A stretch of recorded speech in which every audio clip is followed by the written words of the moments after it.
So I'm getting baptized this Saturday, and I don't know why, but lately, even before this week, I've just been able to it feels as though God's presence is back again.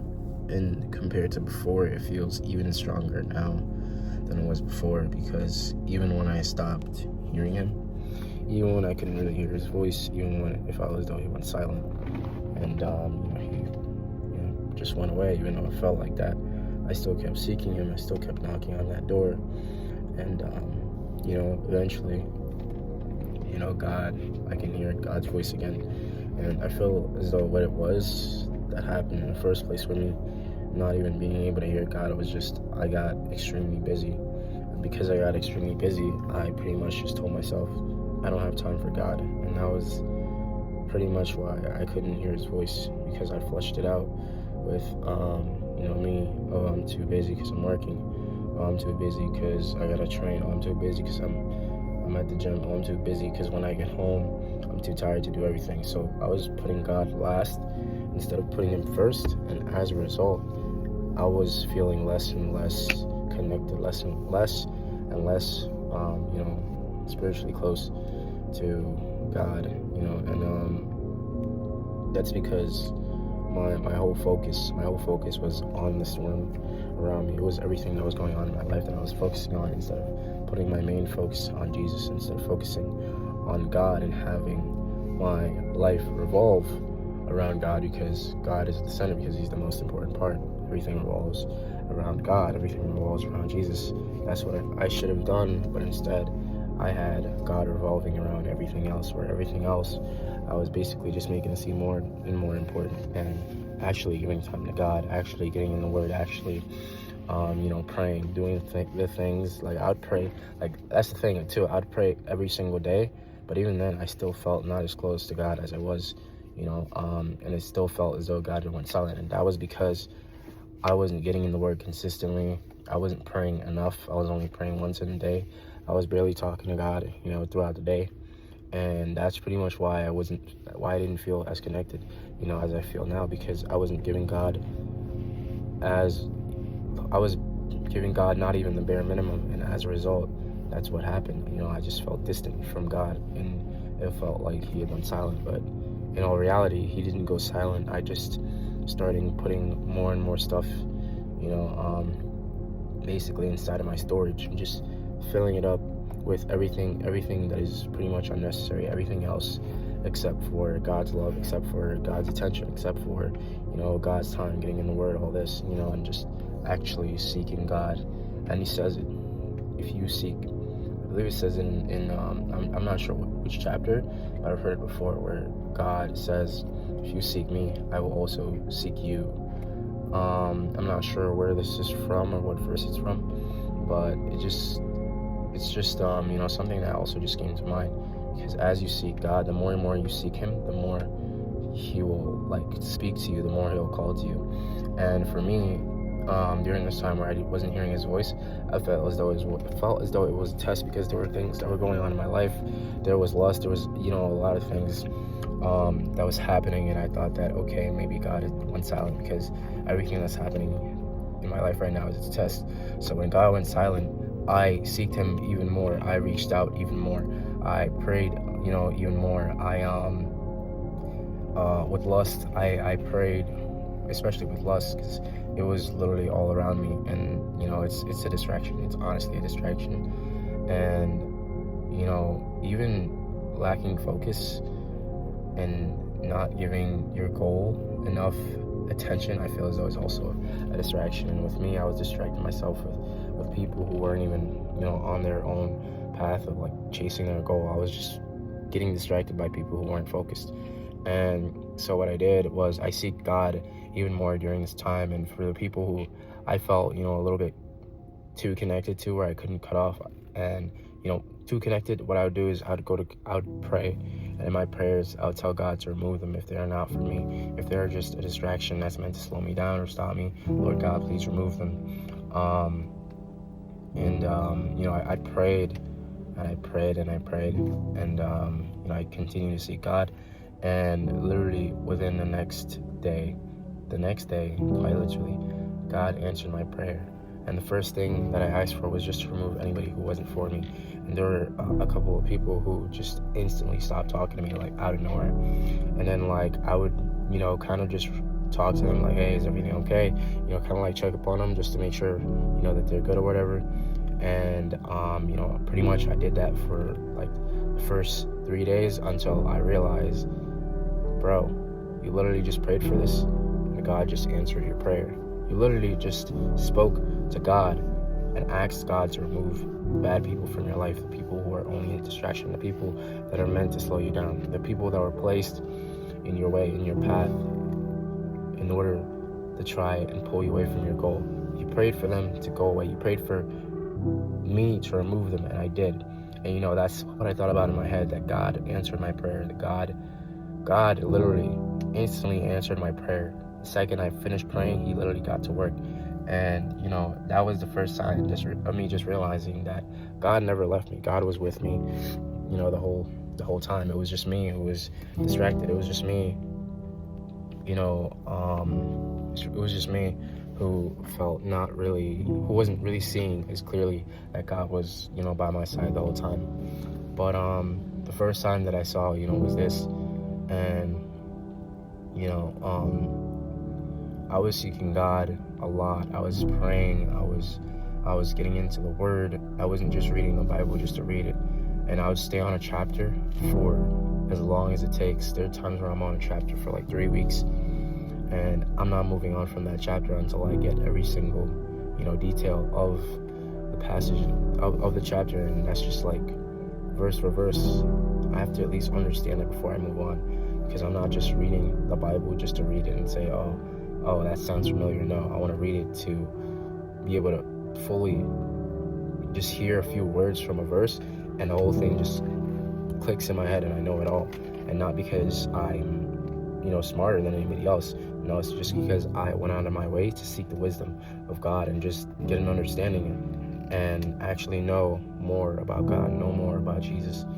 And, that's the whole reason why I even started in the first place. It wasn't for money. Yes, I want to be successful. Yes, I want to, achieve all my goals. But, before any of that even happens, I pray, tell God to make me the right person first before he blesses me with the things that he has planned out for me. I don't want to achieve the goal if I'm not the right person, because I won't be able to keep it. And it says health gained hastily won't last. So if I'm not the right person, if I'm not the person that God needs me to be in order for me to receive, the good things that he has planned for me, and I receive them, I won't be able to make them last or even grow them abundantly. I'll just instantly throw it away. I won't show appreciation, or gratitude for it. And I would just, I would be an arrogant fool with it. So, for a while now, it hasn't been. Before it was, God, why not now? Why not now? I know it's soon. And it would just be me just praying to God, saying, Lord God, I hope this happens. Lord God, I hope this happens. Lord God, I want this to happen now. Lord God, I want this to happen this year. Now, it's Lord God, please make me the right person. Lord God, please continue to draw me closer to you. Lord God, please continue to make me the right person. It's Lord God, please use me. Now it's even better than before, because before it was just in the money aspect, and now where I'm at now, it's in the relationship aspect. It's in the personal relationship aspect of me just seeking God personally and trying to become the best version of myself for him, first of all, for him, and then myself. And pleasing God, doing the right thing is what's most important to me. And I know just like everybody else, I'll say it too, I'm not perfect. Sometimes I sin, sometimes I fall into lust, sometimes I get distracted, sometimes I scroll, all these things. I'm human. I'm just the same as anybody else. I am locked in pretty much most of the time, but sometimes, I won't lie, I am distracted. A lot of times, I do want to relax, but and I do, but there's something in my head that just eats me away, and it's like, I'm not gonna be anything if I just stand still, if I do nothing. God's not going to reward me. Because if I sit still and I bury what He gave me, when what He gave me could literally, change the whole world itself, and I bury it, I would feel like such disappointment, not to my parents, but to my Father who is in heaven, to the Lord. I'd be an abomination. And how I am now is just that I'm not able to rest. My mind is not able to rest, and I just want to be in a better place. But now there's no comparison compared to before. Before it would be compare. I would look at other people and what they have, and I would compare. I would look at where people are in life, and I'd compare, and I would just get upset about it. I would get angry about it. But what I realized is that doing that only harms me. Doing that only pulls me further and further away from, God as well, because I'm just harboring, self-hate. I'm harboring, emotions, negative emotions, and just building them up inside. And yes, I'm using it as fuel, but what happens when it all just, explodes? And one day I just let go, and I just lash out. Like, what's gonna happen, like, to me, and not only just me, but the people around me. And I'm happy that God, that He came for me when He came for me, because I really was a lost sheep. And if you look back at my content, Kira Ark, when I was posting content about God, even then there's a video that I posted where I literally woke up and there's this word that I kept repeating in my head out of nowhere. The word just literally popped up in my head, and it kind of had me in a trance, because in my head I somewhat had an idea of what the word meant, but at the same time I didn't want to admit it. So the word was literally blasphemy, and that word was just repeating in my head throughout the whole entire day. No matter what I'm doing, I'm like literally, it's like saying the word to the point where I'm singing the word. And that became very serious for me, and I just took a step back from posting spiritual content about God, content about Jesus.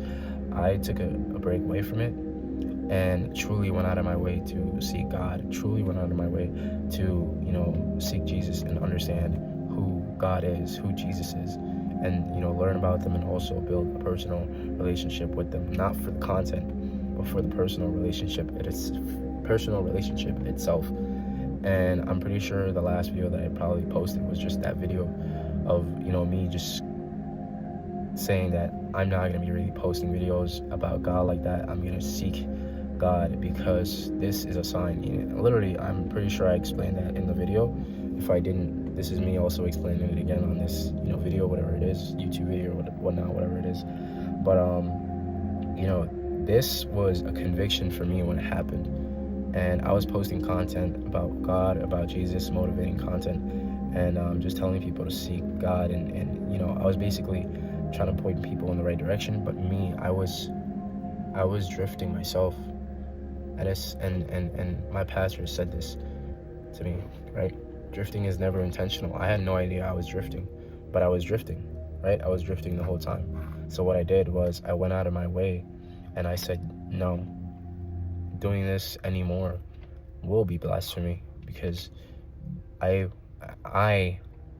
right now where I am, I don't know what that personal relationship is like.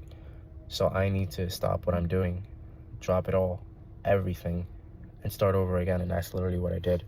And doing that, I'm gonna be honest, it's the best thing I ever did, because not only have I learned so much about God and Jesus, but I've also built a personal relationship. And where I am now, I'm so happy. Literally, as I said, I'm getting baptized this Saturday, and I've been feeling spiritually connected more than ever to God.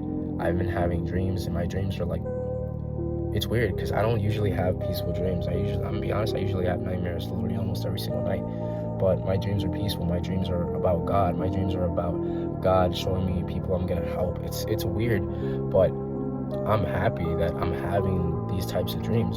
I'm happy that God is using me. This truly is something that I needed, and where I am right now, I'm just happy that God found me. I'm just happy that God used me for his glory, that God used me to redirect people, people who are lost, redirect those who are drifting back to him, those who wandered off back to him.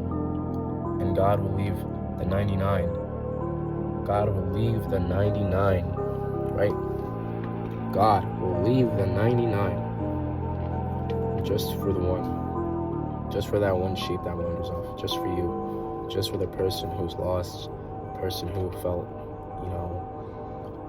the broken, the person who feels disconnected from everything, the person who feels emotionally detached, the person who feels emotionless, the person who feels unloving, undeserving, the person who feels broken, the person who lacks hope, the person who lacks faith. God will leave the 99 just for that one sheep. It says it, and there's a Bible verse. I don't know if it was in Luke or John. I believe it was in.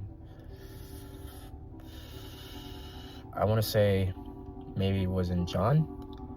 I'm also feeling like it was in Luke, but I think it was in John. I don't know the chapter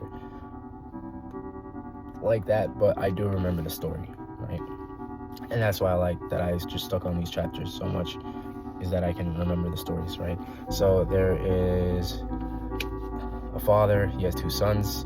One of them is pretty much the one that follows the father's instruction. He does what the father says. The other is somewhat disobedient. He does whatever he wants, right? And so he basically, I forget what it is that he does, but he has woman, he has all this, he has money, he goes out, he goes on a journey, and he basically goes on a journey. He loses everything that he has, and he ends up working on a farm, right, for a farmer. And they pretty much were paying him less than, I don't even know how much money he had, but he was basically getting the lowest amount of money from what I can recall. And pretty much he comes to the realization, right, that he doesn't like where he's at. He just comes to the realization that he wants to go back to his father. He realizes his mistakes, he self-reflects, and then he pretty much leaves. And then on his way back home to his father, he sees his father, who was actually in search of him. And his father sees him, runs to him, hugs him, and I think kisses him on the cheek, right? And he brought the son home. I believe it was the eldest son too. He brought him home, and after he brought him home, he told the servants to I don't know if it was pig or something. I can't remember clearly right now, but he told them to basically go prep the food, because they were having a huge feast and they were having a huge celebration because his son who was lost was now found. And with this is the same way for God. God will leave the 99 just for that one. And when God finds that one sheep, right, not only does he rejoice, but all the angels rejoice as well. All the angels rejoice as well, because you are lost and now you are found, right? And yeah, that's just the story I wanted to tell. I'll tell it later on again more clearly. Trust me, I'll get better at telling, at just remembering and just speaking clearly about these stories. But this is just pretty much all that was on my mind today. And yeah, I won't lie, I was just driving home, and out of nowhere I just got emotional. And the devil was he was trying to get in my head, and he was saying, speed home, speed home, race home. And I started driving, and as I started driving, out of nowhere, I started tearing up and I started breaking down. And for some reason, I felt as though I needed to stop, right? I needed to stop speeding, because what I was doing, it felt as though God himself was crying, because I was hurt, because I felt hurt, right? And that hurt as well for me, because I was hurting God, because I was hurt, and I felt hurt. And, I calmed down. I won't lie, I calmed down. And, I don't know, it took me a minute to fully calm down. But, the point is, of me even trying to say this is, we're all human. We're all going to feel alone at times and feel as though we don't have anyone. But God, trust me, God is with us. God is with us. And there's two voices in our head that will play out. And for me, yes, I heard, the devil trying to talk to me. But I also heard God even louder talking to me, telling me to slow down, telling me that he will be upset if anything happens to me, telling me that I shouldn't, be speeding. I shouldn't be doing what I'm doing. And, it got to me. That got to me more than the devil. And I just, I spoke to God. I said, God, I feel very undeserving of, everything right now, but I'm grateful for it. But, it feels like a lot. It's a little, but to me, it feels like a lot. And, regardless, I'm grateful and I'm thankful for it. And, I thank the Lord. And, yeah, man. I don't know. This might end up being a YouTube video that I'll post. I don't know how long it's going to take to upload, but I will upload it because I haven't posted in a while, and I do want to continue the content, trust me. And yeah, I'm going to start documenting my life, POVs, not POVs, day in a life, and also training videos of me training for soccer, all that. And yeah, this is just me.